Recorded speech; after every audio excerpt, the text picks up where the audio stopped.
আমরা আজকে শিখব অ্যাডোবি ইলাস্ট্রেটরে কিভাবে আমরা এই শ্যাডো ডিজাইনটাকে তৈরি করতে পারি। তো এই ডিজাইনটা তৈরি করার মাধ্যমে আমরা আজকে ইলাস্ট্রেটরে অনেক কিছু শিখতে পারবো। তো শুরু থেকে শেষ পর্যন্ত দেখলে আপনি সহজে করতে পারবেন। এবং ফেসবুক পেজে আপনারা নতুন করে অনেক বেশি রেসপন্স করতেছেন, যেটা আমার কাছে খুবই ভালো লাগতেছে এবং নতুন নতুন ভিডিও বানাতে আসলে আগ্রহ জাগতেছে।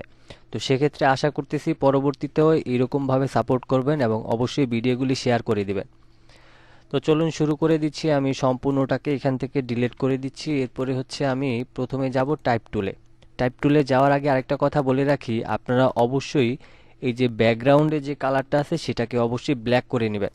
তো কিভাবে নেবেন সেটাও দেখাই দিচ্ছি। প্রথমে রেক্ট্যাঙ্গেল টুলে যাবেন, এরপরে এই যে সাদা আর্টবোর্ডটা আছে এখানে মাউসের লেফট বাটনটা ক্লিক করে জাস্ট আপনি এখানে ব্ল্যাক কালারটা নিয়ে নেবেন।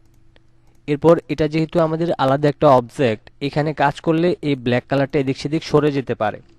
তো এটার জন্য আপনি যেটা করবেন, কিবোর্ড থেকে কন্ট্রোল 2 দিয়ে লক করে নেবেন, তাইলে আমাদের কাজ করার সময় এটা এদিক সেদিক সরবে না। এবার এখান থেকে আমরা টাইপ টুলে ক্লিক করে আমরা এখান থেকে লিখে নিব এফ আর, এখানে দেখেন ফ্র্যাঙ্কলিন গথিক বুক। এই ফন্টটা আপনারা জাস্ট গুগলে সার্চ করলেই পেয়ে যাবেন। এটা ছাড়াও আপনাদের কম্পিউটারে যদি এইরকম টাইপের ফন্ট থেকে থাকে সেক্ষেত্রে আপনি করতে পারবেন। এবার আমি এখান থেকে ফন্টটাকে একটু বড় করে নিচ্ছি এবং আমি এখান থেকে লিখে নিব শ্যাডো। তো অবশ্যই সবগুলি ফন্ট বড় হাতে লিখে নেবেন, SHADOW। তো এইখানে আমাদের এই লেখাটা দেখা যেতেছে না, কারণ আমাদের লেখার কালারটা ব্ল্যাক হয়ে গিয়েছে। এবার আপনি জাস্ট এটাকে সিলেক্ট করে আপনি এদিক থেকে হোয়াইট কালার করে দিবেন, তাইলে আপনাদের এদিক থেকে এই শ্যাডো যে লেখাটা আছে সেটা আপনাদের সামনে চলে আসবে। এবার এখান থেকে এই যে রেগুলার নামের যে অপশনটা আছে এই অ্যারো কিতে ক্লিক করে আপনি এটাকে কিন্তু অবশ্যই বোল্ড করে নিতে পারেন। তো আমি এখান থেকে এই যে এখানে যে ফন্টটা আছে এটার কোনো বোল্ড ভার্সন আছে কিনা আমি একটু দেখে নিচ্ছি। তো এইখান থেকে যে এই ফন্টটা হচ্ছে আমাদের বোল্ড, আমরা এই ফন্টটাকে নিয়ে নিলাম। দেখেন এটা কিন্তু এখন বোল্ড হয়ে গেল। এবার হচ্ছে আমরা যে কাজটা করব, আমরা এদিক থেকে রাইট বাটন ক্লিক করে ক্রিয়েট আউটলাইন করে নিব। অবশ্যই মনোযোগ সহকারে ক্রিয়েট আউটলাইন করে নেবেন। এবার হচ্ছে আমাদের এই সম্পূর্ণটাকে সিলেক্ট করে আমরা যাব এই গ্রেডিয়েন্ট অপশনে। গ্রেডিয়েন্ট অপশনে যাওয়ার পর আমরা নর্মালি এখানে একটা ক্লিক করে দিব। এখানে একটা ক্লিক করে দেওয়ার পর আমাদের শেপটা ঠিক এইরকম আকারে হবে। এবার এখান থেকে হচ্ছে আমাদের যেহেতু ব্যাকগ্রাউন্ডটা ব্ল্যাক কালার আছে, সেক্ষেত্রে এইখানকার যে ব্ল্যাক কালারটা আছে এই প্যানে আমরা মাউসের লেফট বাটনটা ডাবল ক্লিক করব। তো ডাবল ক্লিক করার পর আমরা এদিক থেকে অপাসিটি পেয়ে যাব, আর যদি আপনি সিঙ্গেল ক্লিক করেন তাহলে এখানে অপাসিটি পেয়ে যাবেন। এবার এইখান থেকে এই অ্যারো কিতে ক্লিক করে আপনি এটাকে জাস্ট 0 করে দিবেন। 0 করে দেওয়ার পর এখন আপনি এখান থেকে এটাকে হালকা একটু টেনে এই পাশটাতে একটু টেনে দিবেন, যাতে আমাদের শ্যাডোটা ঠিকঠাক বোঝা যায়। ঠিক আমাদের এইরকম একটা শেপ হবে। এবার হচ্ছে আপনি সম্পূর্ণটাকে সিলেক্ট করে রাইট বাটন ক্লিক করে আনগ্রুপ করে নেবেন।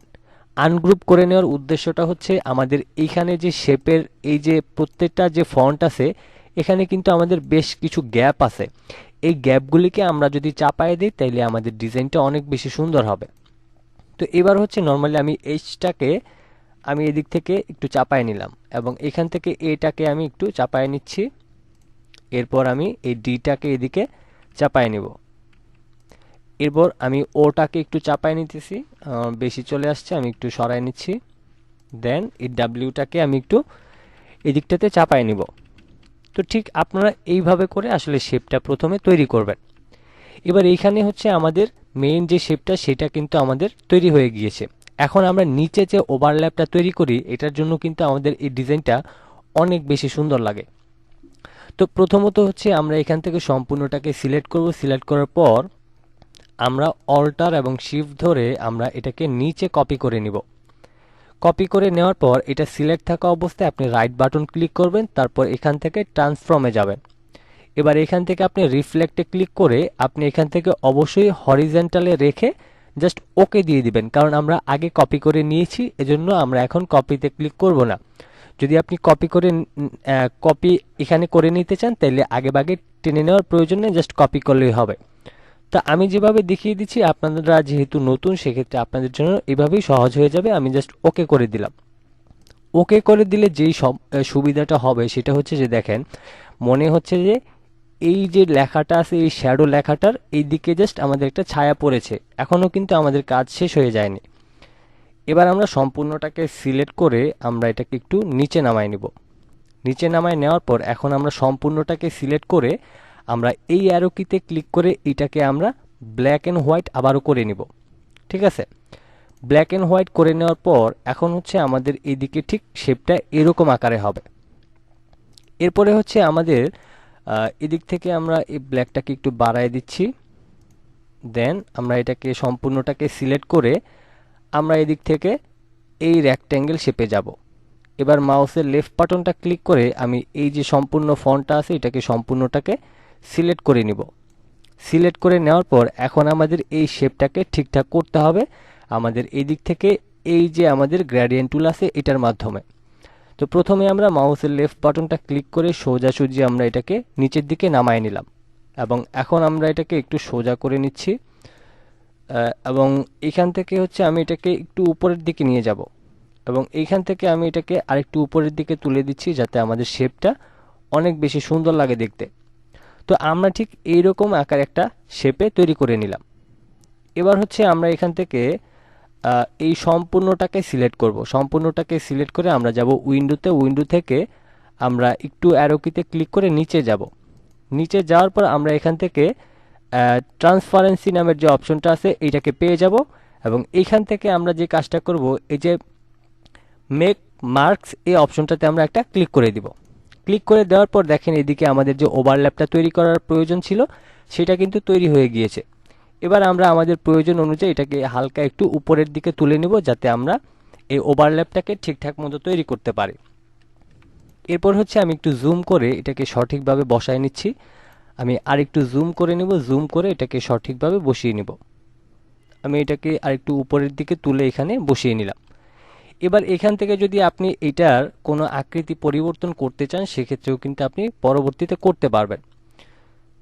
তো আশা করছি আপনাদেরকে এই বিষয়টা ক্লিয়ার করতে পেরেছি এবং এই শ্যাডো ডিজাইনটা অবশ্যই আপনারা তৈরি করতে পারবেন। এবং এখানে আমরা যে ওভারল্যাপটা দিয়েছি এটাকে চাইলে আপনি উপরে নিচে ডানে বামে করে কিন্তু আপনি আপনার মতো করে সেট করে নিতে পারবেন। যেমন আমরা যদি এখানে মনে করি যে আমাদের উপরের সাদা অংশটাকে আরেকটু কমিয়ে নিতে, তাহলে আমরা জাস্ট এদিকটাতে একটু টেনে দিলে আমাদের এই ওভারল্যাপটা হালকা হয়ে যাবে আরও। এবং আপনি যদি চান আরও কমায় নিতে তাহলে এই হ্যান্ডেলটাকে আরেকটু টেনে আরেকটু জাস্ট উপরের দিকে তুলে নিলে এটা একদম হালকা হয়ে যাবে। তো আশা করছি আপনাদেরকে এই বিষয়টা ক্লিয়ার করতে পেরেছি। আজকের মতো এই পর্যন্তই ছিল। ভিডিওটি ভালো লেগে থাকলে অবশ্যই ভিডিওতে একটি লাইক দিয়ে দিবেন এবং পরবর্তী ভিডিওটি পাওয়ার জন্য অবশ্যই পেজটি ফলো দিয়ে রাখবেন এবং চ্যানেলটি সাবস্ক্রাইব করে সাথে থাকবেন। সবাই ভালো থাকবেন, সুস্থ থাকবেন। আল্লাহ হাফেজ।